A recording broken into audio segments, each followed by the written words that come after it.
Sunday afternoon, they're going to be taken out by the train for the end of the season. So you drove on the only road that's up here. So basically from the tracks to here, about 1.5 miles.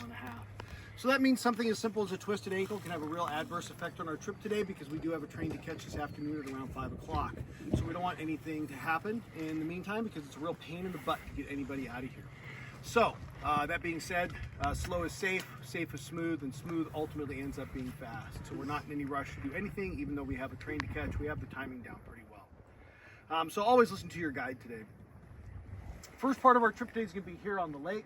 We're going to paddle around these beautiful icebergs right behind me.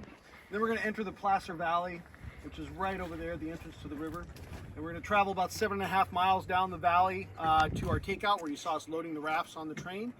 Total trip time once we get on the river itself is about 1.5 hours. Total trip time from right now is about 2 hours. So we should be exiting the river around 4:30. First part of our trip today is on the lake.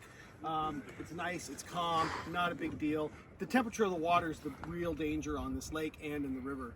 It's only about 36 degrees Fahrenheit. It never warms up, so it's around 4 degrees Celsius. So we don't want anybody going into the water today. Best way to stay out of the water here on the lake and in the river is not to do something silly like I'm doing, which is standing up in the boat. That goes for the bottom floor of the boat as well. We never enter or exit the boat like this. This is how people fall into the river or into the lake. It's very unbalanced. The rafts are unbalanced. When we get in and out of the boat, and when we're moving around in the boat to get to our seat, we're always using 3 points of contact. That's 2 feet and a hand, 2 hands and a foot.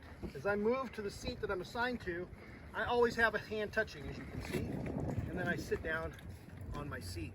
When it's time for me to get out of the boat, I'm going to slide or get into the boat. I'm going to slide my bottom all the way to the edge, just like this.